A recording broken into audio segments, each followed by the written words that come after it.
o discurso da senadora Gleisi Hoffmann. TV Senado. É um prazer muito grande.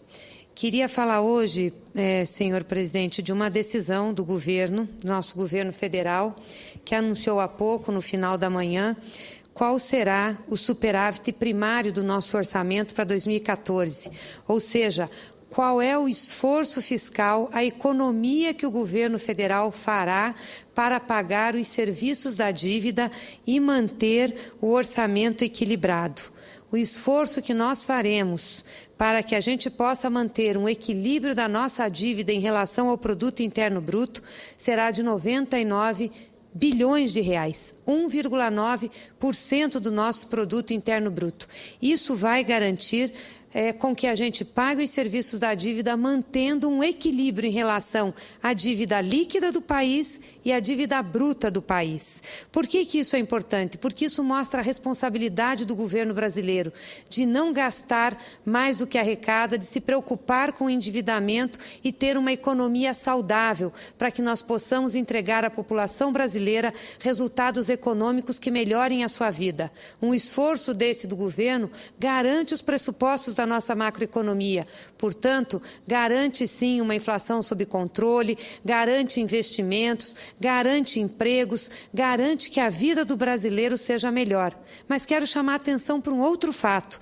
Mesmo fazendo essa economia de 99 bilhões de reais, 1,9% do nosso produto interno bruto, nós não vamos prejudicar os programas sociais, nós não vamos prejudicar os investimentos e vamos continuar a oferecer ao povo brasileiro aquilo que a presidenta diz que é essencial: programas de políticas, programas públicos que melhorem a vida da população. Isso é importante, porque nós já tivemos um tempo no nosso país em que nós não conseguíamos fazer investimento, não conseguíamos ter programas e projetos sociais, não conseguíamos atender a população. Nós não temos mais esse tempo. Hoje nós temos uma política social muito abrangente no nosso país, uma política social que foi responsável por tirar mais de 36 milhões de pessoas da miséria e colocar mais de 40 milhões de pessoas na classe média. Hoje nós temos investimentos em várias áreas, na educação, nós temos investimentos na área de saúde, nós temos investimentos na área de infraestrutura, e isso faz com que a população brasileira tenha uma melhor qualidade de vida. Por que é importante também falar dessa economia e falar do superávit primário? Primeiro, porque mostra que as contas do Brasil estão em equilíbrio, como eu já disse, e também para desmistificar a falsa polêmica de que nós temos um descontrole fiscal no país. Não é verdade, nós não temos um descontrole fiscal no país. E para chegarmos aos 99 bilhões de reais, o governo brasileiro está contingenciando em despesas, nesse ano, 44 bilhões de reais. Ou seja, nós vamos contingenciar despesas porque o esforço fiscal não é só do governo federal, é do governo federal, dos estados e dos municípios. E o governo federal vai contingenciar 44 bilhões de reais, ou seja, vai fazer uma economia além daquilo que já tinha se proposto no orçamento. E isso não vai impactar os nossos programas. Repito, não vai impactar os programas e projetos essenciais à vida do povo brasileiro. Quero dizer que no governo da presidenta Dilma, nós vivemos um governo de profundo equilíbrio, de muita austeridade e responsabilidade fiscal, mas também de muito investimento e direcionamento correto dos recursos. Já começamos isso com o governo do presidente Lula. E em 2011, a presidenta Dilma já tinha feito uma economia e um contingenciamento de 50 bilhões de reais. Em 2012, fizemos uma economia de quase 55 bilhões de reais. E ano passado chegamos a quase 30 bilhões de reais. Esse ano estamos chegando a 44 bilhões de reais. Recebemos muitas críticas, inclusive no início desse ano, dizendo que nós tínhamos utilizado receitas extraordinárias para chegar a esse resultado e que isso não valia. Mas aí eu me pergunto, E as despesas extraordinárias que nós tivemos ao longo de 2013, ou que tivemos ao longo dos anos anteriores? Em 2013, nós tivemos um gasto extremamente grande no enfrentamento à seca do Nordeste, senador Cristóvão. Nós tivemos uma das maiores secas dos últimos 50 anos. Os investimentos que fizemos no Nordeste garantiram que nós não tivéssemos de novo as cenas dos retirantes que fogem da seca. Nós proporcionamos o Bolsa Estiagem, o Garantia Safra, a renegociação das dívidas, enfim, garantimos à população do Nordeste o mínimo de dignidade para continuar convivendo com a seca.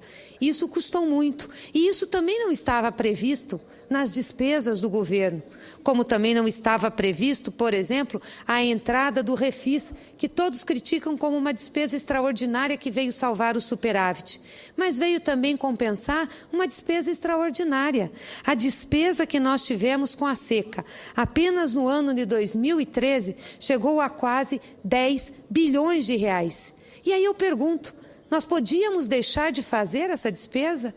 Nós teríamos o direito, enquanto governo, de não socorrer uma população, de não fazer investimento para que essas pessoas tivessem acesso ao mínimo a que lhes dá dignidade para conviver com a situação de seca? Não, nós não tínhamos direito de fazer isso. E não fizemos. E conseguimos entregar à população programas importantes que a protegeu desse processo da seca. Nós também tivemos mais despesas extraordinárias, como, por exemplo, com as chuvas. Nós tivemos um período chuvoso em várias cidades do Sudeste brasileiro, por exemplo. No final do ano, de novembro até dezembro, início de janeiro, nós tivemos muitos problemas com chuva no Espírito Santo. Tivemos no Rio de Janeiro, tivemos em outros municípios. Isso era uma despesa previsível? Também não era previsível, também foi uma despesa extraordinária. Portanto, dizer que nós fizemos um superávit fiscal baseado em receita extraordinária em 2013 e ele não é efetivo, é um erro. Porque nós também tivemos as despesas extraordinárias. E nós não temos direito de chegar à frente da população brasileira e não socorrê-la nesses momentos mais difíceis de dor e de necessidade. Tenho certeza que o resultado pretendido pelo governo brasileiro e divulgado hoje vai ser muito importante para a nossa economia e muito positivo também. Ademais, merece registro que nós temos feito um esforço fiscal nos meses de novembro fizemos um esforço fiscal nos meses de novembro e dezembro de 2013 e também no mês de janeiro. Esses meses trarão um resultado positivo ao governo brasileiro, sim, e às nossas contas. Eu não estou aqui sendo falso otimista ou achando que nós não temos problema e que é uma situação simples. Eu sei do esforço que foi ao governo fazer essa economia e entregar esse resultado ao país, equilibrando todas as demandas que tem a nação. Eu não tenho auto-engano. Eu sei que nós podemos, sim, olhar para o nosso país e dizer que hoje nós conquistamos um equilíbrio na nossa economia, nós conquistamos um equilíbrio nas nossas contas, conseguimos manter a nossa dívida em relação ao produto interno bruto sem sacrificar a nossa população, tirando dela programas e projetos importantes. Quero dizer aos senhores que, na média dos 3 anos da presidenta Dilma, a proporção do superávit primário, ou seja, a economia que nós fazemos para pagar os serviços da dívida em relação ao produto interno bruto, ao conjunto das nossas riquezas, foi de 1,9%. No governo do presidente Lula, a média ficou em 2,2%. E no período do presidente Fernando Henrique Cardoso, foi de 1,1%. Portanto, nós temos mantido, sim, a meta do nós temos mantido, sim, um superávit primário que tem condições de dar o resultado que nós tanto queremos. E é importante dizer, senhor presidente, senhores senadores, repetindo novamente, que isso não tem tido impacto nos investimentos e nos programas que nós fazemos. Muito pelo contrário, o governo brasileiro tem feito um esforço muito grande para controlar as suas contas e fazer economia naquilo que de fato interessa à população. Queria trazer um dado a quem está nos ouvindo, aos senhores e senhoras senadoras. Por exemplo, a despesa com pessoal e encargos encargos, que é tão criticada e que dizem que nenhum governo consegue equilibrar. Pois bem, quando era em 2002, nós tínhamos uma despesa de pessoal em encargos em relação ao Produto Interno Bruto que chegava a quase 5% do Produto Interno Bruto, do nosso PIB. Nós temos hoje, em 2013, portanto, 11 anos depois, um percentual de 4,2% de comprometimento de pessoal em relação ao Produto Interno Bruto. Isso mostra a responsabilidade do governo com aquelas despesas que são governáveis, que estão sob sua governabilidade e que requerem muita responsabilidade. Aonde que nós aumentamos as nossas despesas? Exatamente aonde nós tínhamos que aumentar. Nas transferências de renda às famílias, para melhorar a vida dos mais pobres. Em 2002, nós tínhamos cerca de 6,7% do nosso PIB gasto com transferência de rendas. Hoje, em 2013, nós temos cerca de 9,5%. Então, se alguém quer nos acusar de aumento de despesa, de descontrole de despesa, que aponte aonde nós estamos aumentando despesa, porque não é em pessoal, não é em custeio. Aliás, nas demais despesas de custeio, tirando educação e saúde, nós tínhamos um gasto que equivalia a 1,2% do PIB em 2002. Hoje, equivale a 0,8% do PIB. Nós cortamos despesas naquilo que não afeta diretamente a vida do povo brasileiro. E aumentamos as nossas despesas, sim, isso é uma opção política, foi uma opção do presidente Lula e foi e é uma opção da presidenta Dilma. Aumentamos despesas naquilo que afeta a vida do povo brasileiro. Por exemplo, nós implantamos o Bolsa Família, que não tinha. Nós aumentamos o abono e o seguro-desemprego, aumentamos os investimentos, o recurso para a lei de assistência social, para os benefícios de legislação pessoal, para os benefícios continuados. Nós aumentamos também os nossos investimentos, que saíram de 0,9% do PIB e foram para 1,3% do PIB. Eu acho importante registrar isso, senhor presidente, porque há uma falsa polêmica de que nós estamos num descontrole fiscal e aumentamos as nossas despesas. É importante dizer aonde nós aumentamos e por que nós aumentamos. Um governo tem de ter opção, e nós fizemos claramente essa opção, sem comprometer os pressupostos macroeconômicos, tendo equilíbrio nas nossas contas fiscais. Eu concedo uma parte ao senador Cristóvão. Senadora Gleisi, primeiro parabenizar pela clareza como a senhora apresenta esse assunto. Segundo, dizer que eu fico satisfeito que aconteceu algo que eu não imaginava que poderia acontecer, que era em ano de eleições, o governo ter um senso de responsabilidade e cortar gastos, seja contingenciando, seja suspendendo. Nesse ponto, eu estou de acordo que é um bom passo. Eu não sei se esse contingenciamento, de fato, vai ser suficiente e onde é que ele vai tocar. Porque, pelo que eu vi de informação, ainda muito primário, porque isso foi agora, eu acho que foram contingenciadas, sobretudo, as emendas parlamentares. E isso eu não sou contra que contingencie, não. Eu sou contra ter emenda parlamentar. Acho que não devia existir isso. Mas a gente tem que saber que as emendas parlamentares não vão para os parlamentares. Elas vão para a saúde, para a educação, para outros gastos. Então, na hora de saber aonde é que foi contingenciado, tem que saber onde é que essas emendas parlamentares iriam, para onde iriam o dinheiro. Mas não é isso que eu quero falar, porque isso exigiria até um tempo maior e sentar numa mesa para podermos analisar. Não é na tribuna e aqui. É por isso que eu queria sugerir, como venho sugerindo já há alguns anos, que o governo ouça alguma das vozes que têm sido críticas. Que o governo considere que está fazendo sua parte ao cortar gastos em pleno ano eleitoral e que, portanto, quer ouvir o que é que os críticos têm a dizer, e eu confesso até que eu gosto de dizer que eu estou entre os que alertam, nem entre os que criticam. Eu creio que seria a hora da gente discutir esse assunto de uma forma mais suprapartidária e de mais médio prazo, porque o problema não vai se esgotar esse ano. Qualquer presidente que assumir vai ter que tomar certas medidas, como essas que a presidenta Dilma está tomando, de contingenciamento nesse momento, que são necessárias e que terão impactos eleitorais, talvez. Então, eu queria sugerir, com a liderança que a senhora tem, com o papel que a senhora teve no governo até muito recentemente, poucas semanas atrás, que está na hora das autoridades econômicas, eu não falo a presidente, mas as autoridades econômicas, sentarem com pessoas que têm alertas a dar, que têm críticas a fazer e que, de repente, quem sabe, elas não podem estar certas. Eu falo sentar na mesa não com espírito oposicionista, com espírito de alerta.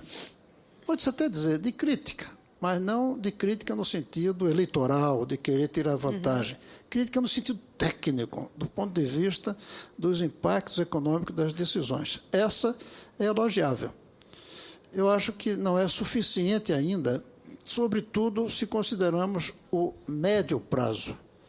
Até podem ser para o imediato, para garantir um superávit fiscal que recupere a credibilidade, que acabe com todas essas notícias que têm surgido ultimamente, que são muito negativas no exterior.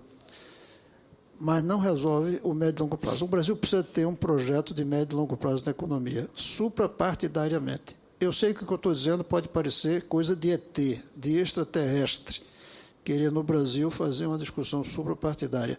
Mas, às vezes, quando a crise fica grande, talvez a gente tenha que buscar inspiração nos extraterrestres, que são aqueles que tentam analisar a crise que nós estamos vivendo, e que pode se acirrar, de um ponto de vista não eleitoral, não partidário, mas de um espírito patriótico. O que é que nós, governo e oposição, podemos fazer para que o país não entre num processo crítico? Então, a minha sugestão, solicitação e apelo é que, com sua liderança, sua influência, tentemos fazer isso. Convidemos o ministro Manteiga para uma discussão, não para uma audiência, em que ele fala, depois vai embora, um de nós faz pergunta, cada um da gente entra e sai. Mas sentar numa mesa e começarmos a conversar. Quais são os pontos críticos que nós temos? Quais são os erros que os críticos têm? E quais são possíveis acertos? E, se tivermos acertos, aí sim o governo tem que cobrar que nós demos sustentação para aquilo que a gente sugere. Como, por exemplo, se a gente falar em redução de custos, tem que aqui dar sustentação. Não pode ser uma coisa só partidária do governo.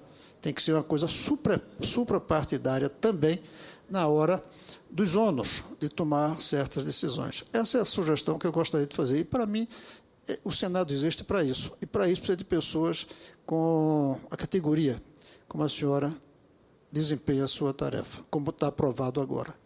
Muito obrigada, senador Cristóvão. Eu também acho que é muito importante fazer esse debate. E nós não somos avessos a críticas, não é isso.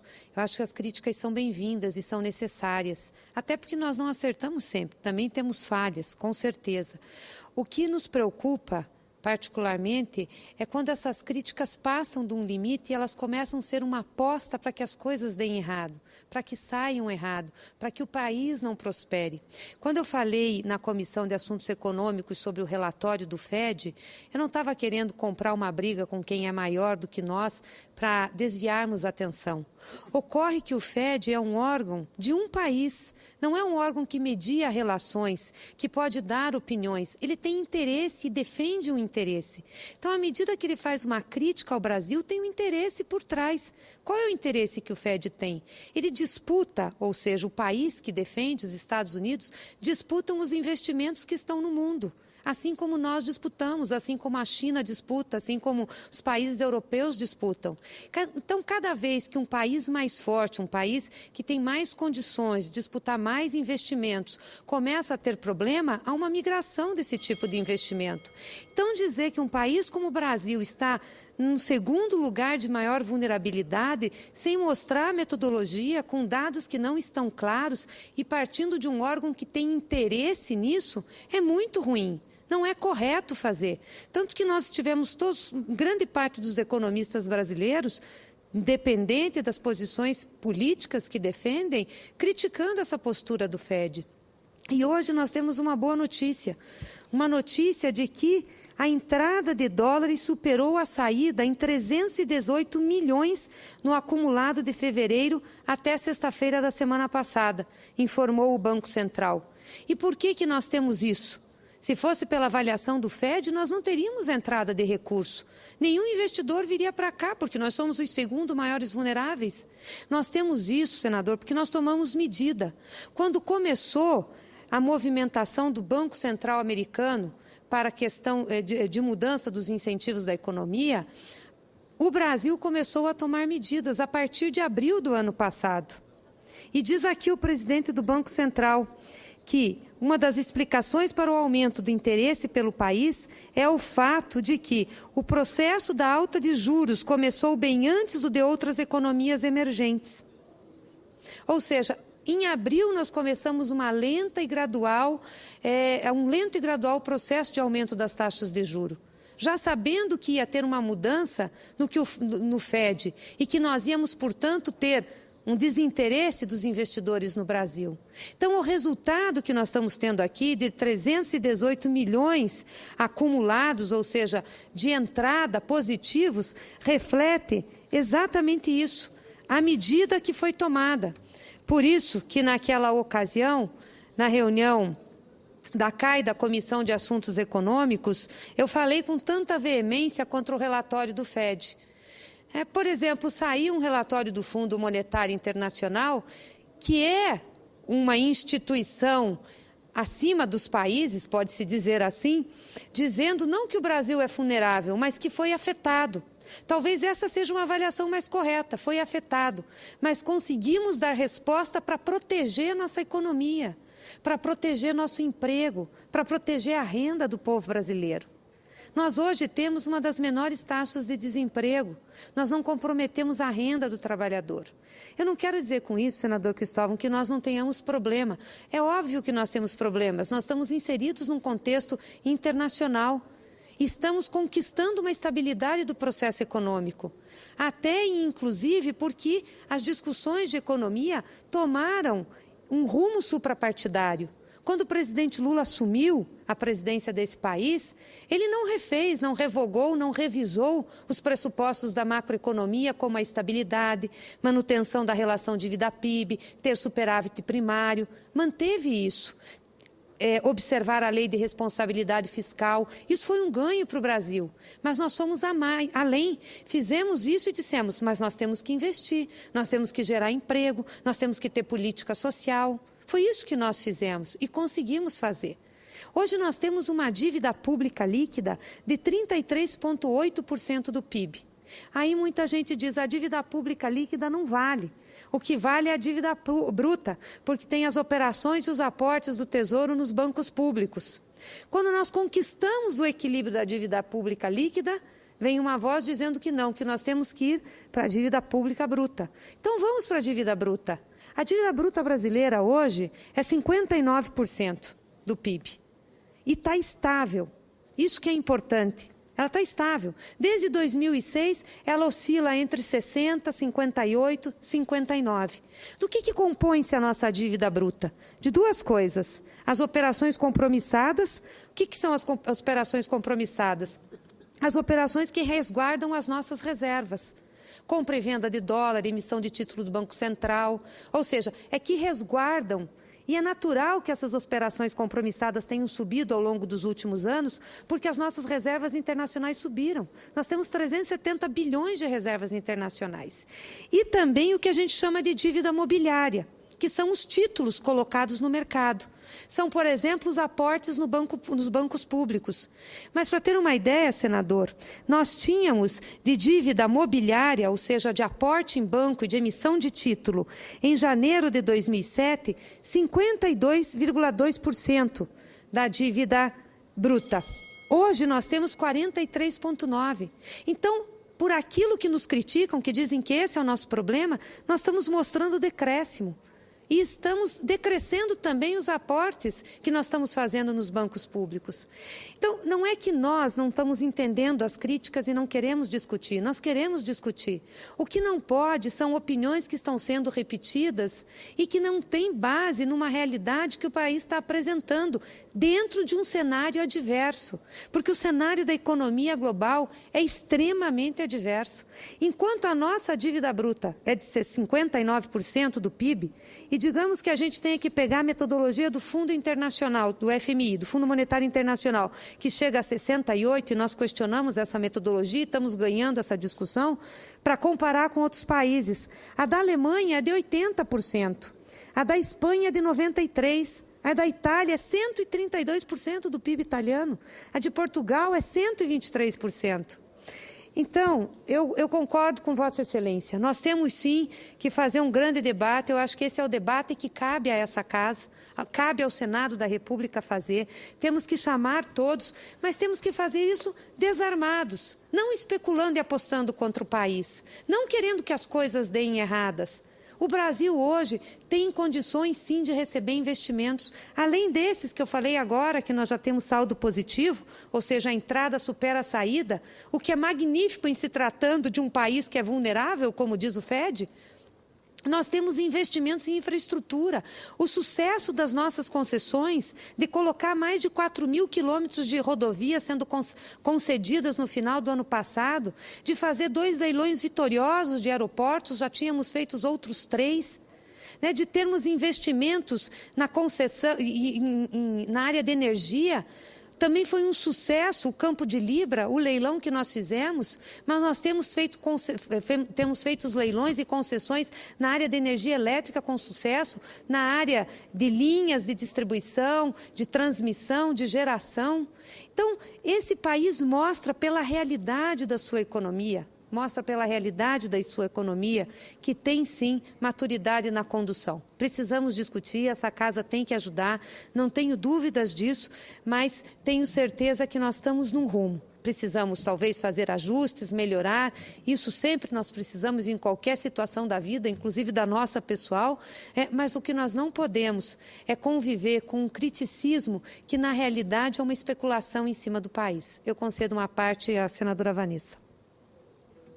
Eu agradeço a parte, senadora Gleisi. Cheguei, Vossa Excelência já estava fazendo algumas observações em relação à parte do senador Cristóvão, que, aliás, é o aniversariante do dia.